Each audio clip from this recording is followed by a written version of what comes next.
श्रीगणेशाय नमः। श्रीमद्भागवत महापुराणम् प्रथमस्कन्धः अथ नवमोऽध्यायः। भीष्मस्तुति। सूत उवाच इति भीतः प्रजाद्रोहात् सर्वधर्मविवित्सया ततो विनशनं प्रागात् यत्र देवव्रतोपतत् तदा ते भ्रातरः सर्वे सदश्वैः स्वर्णभूषितैः अन्वगच्छन् रथैर्विप्रा व्यासधौम्यादयस्तथा भगवानपि विप्रर्षे रथेन सधनञ्जयः सतैर्व्यरोचत नृपः कुबेर इव गुह्यकैः दृष्ट्वा निपतितं भूमौ देवश्च्युतमिवामरम् प्रणेमुः पाण्डवा भीष्मं सानुगाः सहचक्रिणा तत्र ब्रह्मर्षयः सर्वे देवर्षयश्च सत्तम राजर्षयश्च तत्रासन् द्रष्टुं भरतपुङ्गवम् पर्वतो नारदो धाम्यो भगवान् बादरायणः बृहदश्वो भरद्वाजस्सशिष्यो रेणुकासुतः वसिष्ठ इन्द्रप्रमदस्त्रितो गृत्समदोषितः कक्षीवान् गौतमोऽत्रिश्च कौशिकोऽथ सुदर्शनः अन्ये च मुनयो ब्रह्मन् ब्रह्मरातादयो मलाः शिष्यैरुपेता जग्मुः कश्यपाङ्गिरसादयः तान् समेतान् महाभागान् उपलभ्य वसूत्तमः पूजयामास धर्मज्ञो देशकालविभागवित् कृष्णै च तत्प्रभावज्ञ आसीनै जगदीश्वरम् हृदिस्थं पूजयामास माययोपातविग्रहम् पाण्डुपुत्रानुपासीनान् प्रश्रय प्रेमसङ्गतान् अभ्याचष्टानुरागाश्रैरन्धीभूतेन चक्षुषा अहो कष्टमहोऽन्याय्यं यद्यूयं धर्मनन्दनाः जीवितुं क्लिष्टं विप्रधर्माच्युताश्रयाः संस्थिते तीर्थे पाण्डौ पृथा बालप्रजावधूः युष्मत्कृते बहून् क्लेशान् प्राप्तातो गवती मुहुः सर्वं कालकृतं मन्ये भवतां च यदप्रियं सपालो यद्वशी लोको वायोरिव घनावलिः यत्र धर्मसुतो राजा गदापाणिर्वृकोदरः कृष्णोऽस्त्री गाण्डिवै चापम्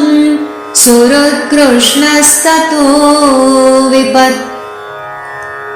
न ह्यस्य कर्हि चिद्राजन् पुमान् वेद विधित्सितम् यद्विजिज्ञासया युक्ताः मुह्यन्ति कवयोऽपि तस्मादिदं दैवतन्त्रं व्यवस्य भरतर्षभ तस्यानुविहितो नाथ पाहि प्रजाः प्रभो एष वै भगवान् साक्षात् आद्यो नारायणः पुमान् मोहयन्मायया लोकं गूढश्चरति वृष्णिषु अस्यानुभावं भगवान् वेदगुह्यतमं शिवः देवर्षिर्नारदः साक्षात् भगवान् कपिलो नृप यं मन्यसे मातुलेयं प्रियं मित्रं सुहृत्तमम् अकरो सचिवं दूतं सौहृदादथ सारथिम् सर्वात्मनः समदृशो यद्वयस्यानहं कृतेः तत्कृतं मतिवैषम्यं निरवध्यस्य न क्वचित्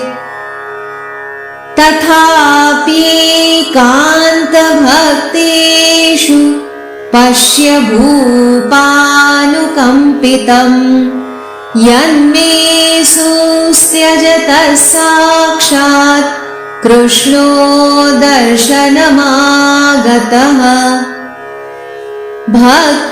भक्त्यावेश्य मनो यस्मिन् वाचायन्नाम कीर्तयन् त्यजन् कलेवरं योगी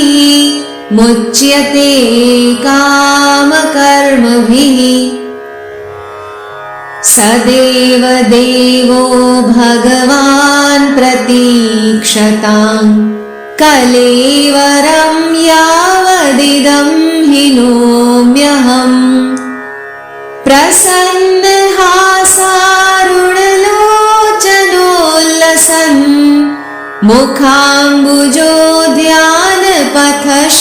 मुखाम्बुजोद्यानपथश्चतुर्भुजः सूत उवाच युधिष्ठिरस्तदा कर्ण्य शयानं शरपैजरे अपृच्छद्विविधान् धर्मान् ऋषीणां चानुशृण्वताम्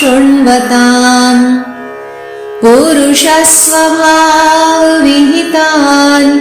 यथा वर्णं यथाश्रमम् वैराग्यरागोपाधिभ्याम् आम्नातो भयलक्षणान्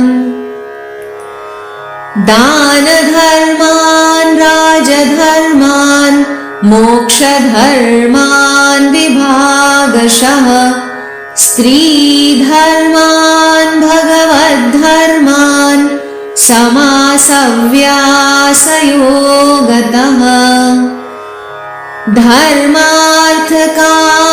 धर्मार्थकाममोक्षांश्च सहोपायान् यथा मुने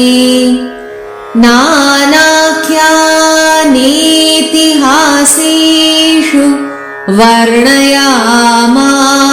तत्त्ववित् धर्मं प्रवदतस्तस्य सकालं प्रत्युपस्थितः यो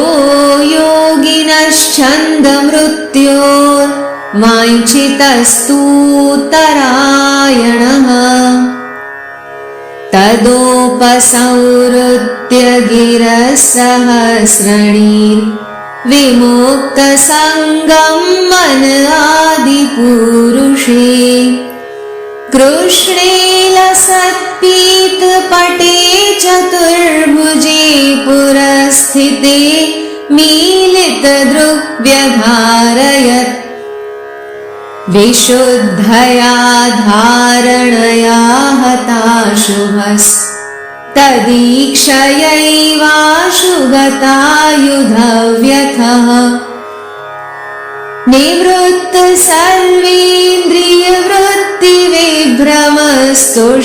सर्वेन्द्रियवृत्तिविभ्रमस्तुष्टावजन्यं विसृजै जनार्दनम् श्रीभीष्म उवाच इति मतिरुपकल्पिता वितृष्णा भगवति सात्वतपुङ्गवे विभूमि स्वसुखमुपगते क्वचिद्विहर्तुं प्रकृतिमुपेयुषि यद्भवप्रवाहः त्रिभुवनकमनन्तमालवर्णं रविकरगौरवराम्बरं दधाने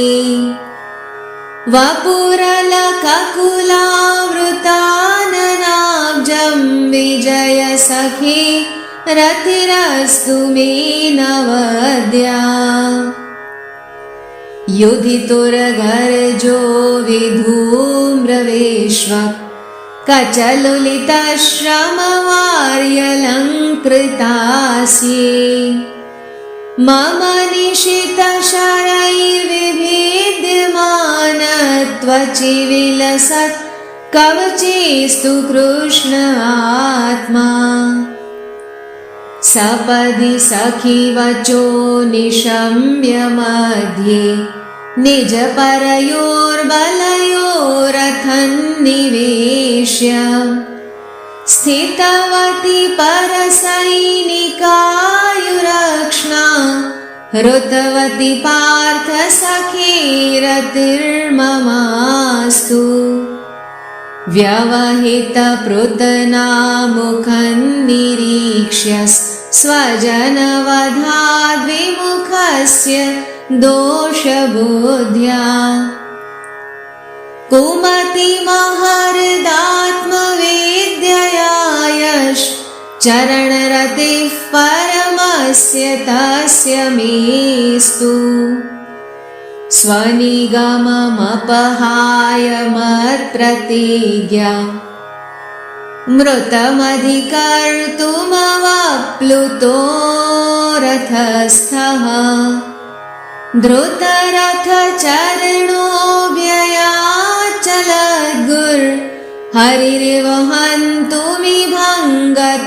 व्ययाचलद्गुर्हरिर्वहन्तुमिभङ्गतोत्तरीयः शितविशिखहतो विशीर्णदंश क्षतजपरिप्लुताततायिनो मे प्रसभमभिससार मद्वधार्थं स भवतु मे भगवान् गतिर्मुकुन्दः विजयरथकुटुम्ब आततोत्रे धृतहयरश्मिनि तच्छ्रिये क्षणीये भगवति रतिरस्तु मे मुमूर्षोर्यमिह निरीक्ष्य हतागता स्वरूपम् ललितगतिविलासवल्गुहासः प्रणयनिरीक्षणकल्पितोरुमानः कृतमनुकृतवाद्य उन्मदान्धा प्रकृतिमगन् किल यस्य गोपवध्वः मुनिगणनृपवर्यसङ्कुलेन्तस् सदसि युधिष्ठिरराजसूय येषाम् अर्हणमुपपेदईक्षणीयो मम दृशिगोचर एष आविरात्मा तमिममहमजं शरीरभाजाम् हृदिहृदिधिष्ठितमात्मकल्पितानाम् प्रतिदृशमिव नैकधार्कमेकम् समधिगतोऽस्मि विधूतभेदमोहः सूत उवाच कृष्ण एवं भगवति मनोवाग्दृष्टिवृत्तिभिः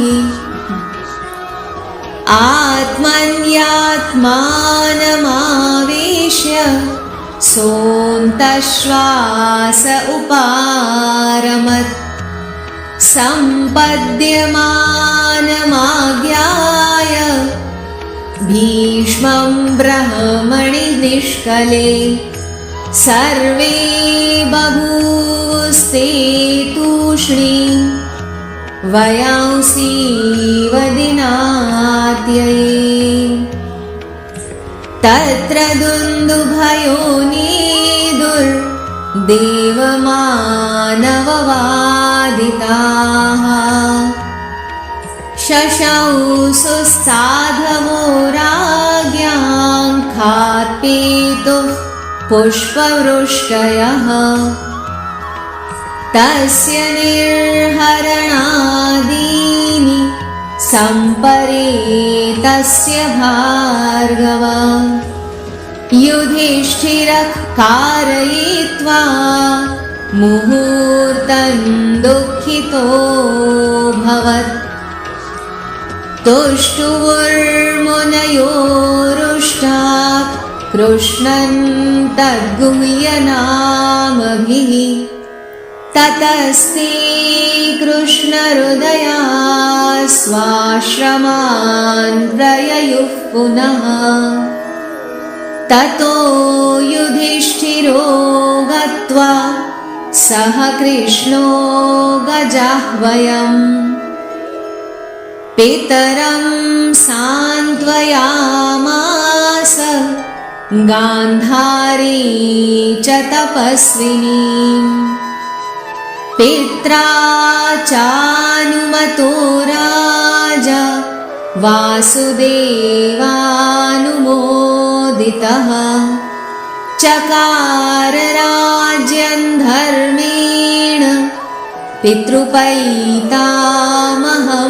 विभुः इति श्रीमद्भागवते महापुराणे पारमहंस्यां संहितायां प्रथमस्कन्धे